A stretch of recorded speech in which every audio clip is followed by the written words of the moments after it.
अस्सलामु अलैकुम वरहमतुल्लाह। तो उम्मीद करता हूँ कि अल्लाह ताला के फ़ज़ल से आप सभी अच्छे से होंगे। आज जो है हम लेक्चर स्टार्ट करने वाले हैं, इसमें हमें क्या पढ़ना है? कॉन्सेप्ट ऑफ हिस्ट्री इन इस्लाम। यहाँ पर ये नहीं कि इस्लाम ने हिस्ट्री को किस तरह से डेराइव किया है, नहीं, बल्कि इस्लाम में, इस्लामिक कॉन्टेक्स्ट में, कुरान हदीस में हमें हिस्ट्री की ऐसी कौन सी बातें, हमें हिस्ट्री की ऐसी कौन से फैक्टर्स, कंपोनेंट्स देखने को मिलते हैं जो इस्लाम में बहुत पहले से लेकर आज तक चलते आ रहे हैं। अगर हम देखें जो कॉन्सेप्ट ऑफ हिस्ट्री है, इसका जो रूट है, इसकी जो बेस है, वो Islamic theology. Theology means simply Islamic education, Islamic culture. पिछले ज़माने में किस तरह से हम नहीं बल्कि हमारे एंसेस्टर्स इस्लामिक ट्रेडिशन को फॉलो करते थे, किस तरह से इस्लामिक कल्चर को अडॉप्ट किया उन्होंने, वो हम इस इस्लामिक हिस्ट्री में देखते हैं। और यहाँ पर हमारे सामने कुछ ऐसे सेवरल एस्पेक्ट्स, कंपोनेंट्स है जिनसे हमें पता चलता है कि इस हिस्ट्री की इंपॉर्टेंस क्या थी इस्लाम में। अगर हम देखें divine will and purpose, divine will यानी कि प्रिडेस्टिनेड, प्रिडेस्टिनेड यानी कि जो फिक्स्ड है, जो हमारी तकदीर में ऑलरेडी लिखा हुआ है। कुछ भी होता है हमारी ज़िंदगी में, वो गॉड का प्लान होता है, अल्लाह का प्लान होता है। और उसका पर्पस क्या है?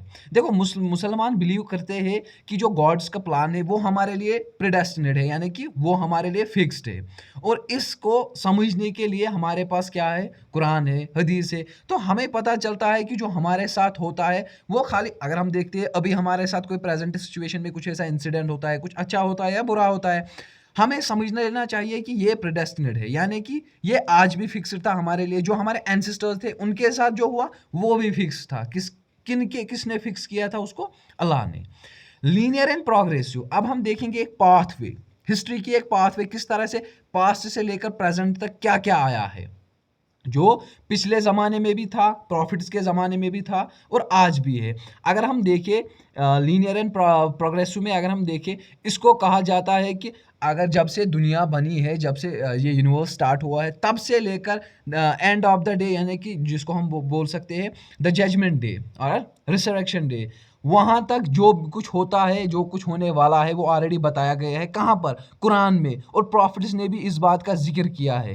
किन्होंने? जो मैसेंजर्स थे, गॉड्स के मैसेंजर्स थे, जिनके ज़रिए उन्होंने कोई मैसेज हम तक पहुंचाई, वो प्रॉफिट्स थे। यानी कि उन्होंने भी हमें बताया कि हम बोलेंगे जब से यूनिवर्स बना है, जब से ये कायनात बनी है, तो यहाँ से लेकर आपकी ज़िंदगी स्टार्ट होती है। और फिर जब लास्ट डे होगा, यानी कि क़यामत का दिन होगा, तो उस दिन ये निशानियाँ होगी। ये कुरान में भी है, ये प्रॉफिट्स ने भी हमें बताया है। इस तरह से एक पाथवे बनती है पिछले ज़माने से लेकर आज तक। अब इन प्रॉफिट्स और मैसेंजर्स का हिस्ट्री, यानी कि हिस्ट्री क्या बताती है, ये लोग कौन थे इस्लामिक कॉन्टेक्स्ट में? अगर हम देखें, जब हम बोलेंगे यूनिवर्स का पहला जब स्टार्टिंग हुई थी इस यूनिवर्स की, यानी कि अर्थ की स्टार्टिंग हुई थी, जब दुनिया बनी थी, आदम से स्टार्ट हुई थी। और ख़त्म कब हुई थी? यानी कि दुनिया ख़त्म नहीं हुई थी, बल्कि जो मैसेंजर से लास्ट मैसेंजर प्रॉफिट मोहम्मद सल्लल्लाहु अलैहि वसल्लम जो तब आए थे, तो उनके ज़रिए भी वो मैसेजेस, वो लेसन्स, वो यानी कि वो गाइडेंस, आप ह्यूमनिटी को गाइड करो, उन्होंने हमारे पास वो मैसेजेस भेजी। ये हमें कब, कहाँ से पता चलता है? देखो, हमने तो किसी प्रॉफिट को अपनी आंखों से नहीं देखा है, बट हमें कहाँ से पता चलता है? हिस्ट्री। व्हाट इज़ द अगर हम यहाँ पर देखें तब हिस्ट्री क्या है? हिस्ट्री कुरान है, हदीस है। तो वहाँ से हमें पता चलता है। ये वो आपकी ये ट्रेडिशनल हिस्ट्री नहीं है जहाँ पर हम आज पढ़ते हैं इंडियन सिविलाइजेशन या आउटसाइड द इंडिया हम हिस्ट्री पढ़ते नहीं, बल्कि इस्लामिक हिस्ट्री है। अब इसके अलावा morals and ethics, morals and ethics यानी कि हिस्ट्री में मॉरल्स और इथिक्स का क्या रोल है, यानी कि हिस्ट्री हमें क्या बताती है, ये मॉरल्स कैसे हुआ करते थे और आज कैसे है, इनमें भी कोई चेंज नहीं है। कुरान के अकॉर्डिंग अगर हम देखें, कुरान हमें बताता है कि आपके मॉरल्स कैसे होने चाहिए। पिछले ज़माने में अगर हम प्रॉफिट्स की बात करें, तो उनमें जो मॉरल्स थे हम वो अडॉप्ट करते हैं, उनकी जो इथिक्स है हम वो अडॉप्ट करते हैं। लोगों के साथ उठना बैठना, या अपने समाज के साथ, घर में माँ बाप का मानना, हर कोई घर वालों के काम में हर का हाथ बटाना, या इसके अलावा भी हमारी जो नमाज है, अगर हम सबसे अच्छे से बात करें, बड़ों की रेस्पेक्ट करें, छोटों की रेस्पेक्ट करें, तो वो हमें दिखाती है कि हम में मॉरल्स है, हम में इथिक्स है। और ये भी हम एग्जाम्पल, इस चीज़ की भी बहुत सारी एग्जाम्पल्स दी गई है, बहुत सारी ऐसी मैसेज दी गई है कुरान में। ओके, तो इसके बाद प्रिजर्वेशन ऑफ हिस्टोरिकल रिकॉर्ड्स, यानी कि अब हमें कैसे पता चलता है कि पिछले ज़माने में अगर ये मसला हुआ हो है, तो उस वक्त उसका जो रिजॉल्व उसको कैसे किया गया है, यानी उसका सोल्यूशन क्या था, जो हमें हिस्ट्री बताती है। अगर आज हमारे सामने कोई ऐसी सिचुएशन आती है तो हम हिस्ट्री का सहारा लेते हैं, but what was that history? The history is Quran, the history is हदीस। सॉरी, कुरान नहीं बोल सकते बट हदीस बोल सकते हैं। हदीसिक लिटरेचर यानी कि प्रॉफिट्स की सेइंग, उनकी डीड्स, उन्होंने क्या कहा, उन्होंने क्या किया, उनकी मैसेज क्या थी, उनसे हम डिराइव करते हैं इस पर्टिकुलर जो प्रॉब्लम है उसकी सोल्यूशन को।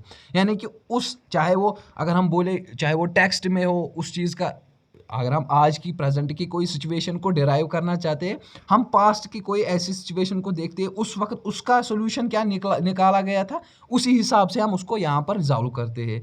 उसमें हिस्टोरिकल रिकॉर्ड्स में क्या आता है, यानी कि हम रिटन टेक्स्ट बुक्स आते हैं, ओरल ट्रेडिशंस, जो किसी को ज़ुबानी कुछ याद होगा या कोई किसी पर प्रिजर्व या हदीसिक लिटरेचर, वो बातें वहाँ पर हमको मिलता है कि किस तरह से हम इस चीज़ को वहाँ से डिराइव करें, उसका सोल्यूशन निकालें। Celebrations and commemorations. अब ये सेलिब्रेशंस एंड कॉमेमोरेशंस क्या है? हिस्ट्री हमें बताती है, कुरान हमें बताता है, हदीस हमें बताती है कि किस तरह से इस्लाम में सेलिब्रेशंस कहाँ कहाँ पर किया गया है। वो सेलिब्रेशंस क्या है? जैसे हम बोलेंगे ईद है, ईद मिलादुन नबी है, ये चीज़ें जो होती है, या रमज़ान है, उस वक्त खुशी होती है मुसलमानों के लिए। क्यों खुशी होती है? क्योंकि रमज़ान वो महीना है जिसमें हम रोज़े रखते हैं, फास्टिंग करते हैं, तो उस वक्त हमें डीड्स मिलती है, यानी कि हमें उस चीज़ की अगर हम कोई अच्छे काम करते हैं उस चीज़ की हमें नीकियाँ मिलती है, गलत कामों से बचते हैं, शैतान उस वक्त बंद किया जाता है। ये सब हमें कहाँ से मिलता है? इस्लामिक हिस्ट्री से। उसके अलावा हमें ये बातें कहीं पर नहीं देखने को मिलती है, इसीलिए हमें इस्लामिक हिस्ट्री को पढ़ना ज़रूरी है। अब इसके बाद हिस्टोरिकल सिटीज़ एंड साइट्स। अब इस्लाम में हिस्टोरिकल सिटीज़ यानी कि कोई जगह, उसकी क्या इंपॉर्टेंस है, उससे हमें क्या सीखने को मिलता है इस्लाम के अंडर, इस्लामिक कॉन्टेक्स्ट में। जैसे मक्का मदीना हम देखें जो सऊदी अरबिया में, उससे हमें क्या, उसकी जो कनेक्शन है हमारे साथ क्या है? क्योंकि वहाँ पर प्रॉफिट थे, बहुत सारे प्रॉफिट्स थे वहाँ पर, प्रॉफिट मोहम्मद थे वहाँ पर, तो उससे एक हमारी जो रिलेशनशिप बनती है उस जगह के साथ, उन चीज़ों की इंपॉर्टेंस, उन चीज़ों के मुतल्लिक हम जानना स्टार्ट करते हैं, उन चीज़ों की हिस्ट्री पढ़ना स्टार्ट करते हैं। तो ये जो हमारी जो रिलेशन है उस ट्री के साथ, उस साइट के साथ, हम अब ट्री ही नहीं, खाली आप सऊदी अरबिया ही मत लो, कई ऐसी जगह पर जहाँ पर प्रॉफिट्स गए हैं, या कोई ऐसी प्लेस है जहाँ पर प्रॉफिट्स ने इबादत की है, कोई मैसेज उन्होंने पहुँचाई, किसी जगह वो रुके, उस चीज़, उस पर्टिकुलर साइट, उस पर्टिकुलर प्लेस की इंपॉर्टेंस हिस्ट्री हमें दिखाती है। हिस्ट्री में हम उस पर्टिकुलर प्लेस की इंपॉर्टेंस को देखते हैं, पढ़ते हैं। Historical continuity. अब ये हिस्टोरिकल कंटिन्यूटी क्या है? यानी कि इस हिस्ट्री की, इस्लामिक हिस्ट्री की अगर हम बात करें तो ये खाली एक एम्पायर, एक डायनास्टी में नहीं रही है, यानी कि हमें ये इस्लामिक हिस्ट्री एक ही चीज़ में, एक ही प्लेस पे नहीं देखने को मिलती है, बल्कि डिफरेंट एम्पायर्स इसमें देखने को मिले। यानी कि इस इस्लामिक हिस्ट्री में अगर हम सिंपली बात करें, इस्लामिक हिस्ट्री नहीं बल्कि इस्लाम थ्रू आउट वेरियस डायनास्टीज़ में आगे आया, यानी कि पहले एक एम्पायर थी, फिर उसके बाद दूसरी एम्पायर आई, फिर तीसरी एम्पायर आई, उसमें इस्लाम चलता आया, यानी कि इस्लाम स्प्रेड होता गया, और इंक्लूडिंग इस्लामिक गोल्डन एज। ये गोल्डन एज कब है इस्लाम की, ये आप यहाँ पर नोट कीजिए। ये टिल, अगर हम कहीं पर 7th सेंचुरी और कहीं पर 8th सेंचुरी से स्टार्ट होती है, लेकिन इसका एंड कहाँ तक हुआ? 13th सेंचुरी तक, 13th, यानी कि 13th सेंचुरी तक इसका एंड हुआ था। यानी कि जो इस्लामिक गोल्डन एज है वो 17th सेंचुरी से लेकर 13th सेंचुरी में, जिसमें बहुत सारी ऐसी इन्वेंशंस हुई, मेडिसिन, फिजिक्स या लिटरेचर के रिगार्डिंग बहुत सारी ऐसी इन्वेंशंस हुई जिनसे हमें पता चलता है, जिनसे इस्लाम में इजाफा हुआ, जिनसे हम इस्लामिक मॉरल्स को अच्छे से समझने लगे, इस्लामिक प्रिंसिपल्स को अच्छे से समझने लगे। बहुत सारी ऐसी नई चीज़ें आई इस्लाम में, नहीं बल्कि इस्लामिक कल्चर में। हमने धीरे धीरे इस्लाम को अच्छे से समझना सीख लिया। और अगर हम इन समरी में देखें, इन कंक्लूजन में देखें, जो इस्लामिक हिस्ट्री है, या जो हिस्ट्री है जो इस्लाम में डीप रूटेड है, उसमें हमें देखने को मिलता है रिलीजियस बिलीव्स, डिवाइन पर्पस है, मॉरल लेसन्स है, या सेंस ऑफ कंटिन्यूटी है, day of creation from the day of judgement, यानी से जब से दुनिया बनी उस दिन से लेकर जब ये क़यामत आएगी उस दिन तक हमें सब कुछ हिस्ट्री से देखने को मिलता है, क्या क्या होगा, कौन कौन सी निशानियां हैं।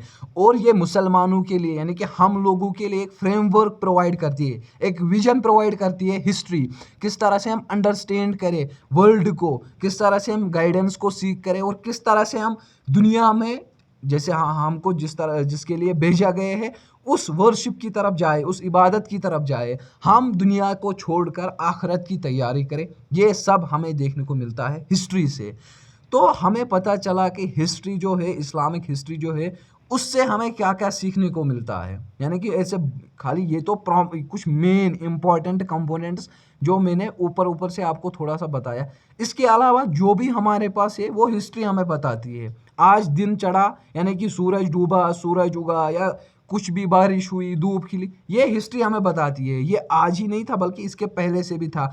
और इससे पहले जब अगर हम देखें जो दुनिया बनी, तो उसी वक्त जब कुरान में ये मैसेज भी आई है, तो बहुत सारे मैसेंजर्स ने ये पैगाम भी लाया कि एक दिन ऐसा आएगा जब सारी दुनिया ख़त्म होगी। तो वो भी हमें कहाँ देखने को मिलता है? इस्लामिक हिस्ट्री में, यानी कि हिस्ट्री में, बट इन इस्लामिक कॉन्टेक्स्ट, अगर हम इस्लामिक हिस्ट्री पढ़ें। तो होप कि आप सबको अच्छे से समझ में आया होगा। और हाँ, थोड़ा सा मुझे लगता है थोड़ा सा यहाँ पर बैकग्राउंड में कुछ शोर आएगा क्योंकि मौसम ख़राब है। आप उस चीज़ की तरफ ज़्यादा ध्यान ना दें। तो इंशाअल्लाह मिलते हैं नेक्स्ट लेक्चर में नेक्स्ट टॉपिक के साथ। तब तक के लिए खुदा हाफिज़, टेक केयर। और हाँ, लास्ट बात, आप वीडियो को स्किप कभी मत कीजिएगा क्योंकि इसमें एक एक पॉइंट इंटर रिलेटेड है। अल्लाह हाफिज़।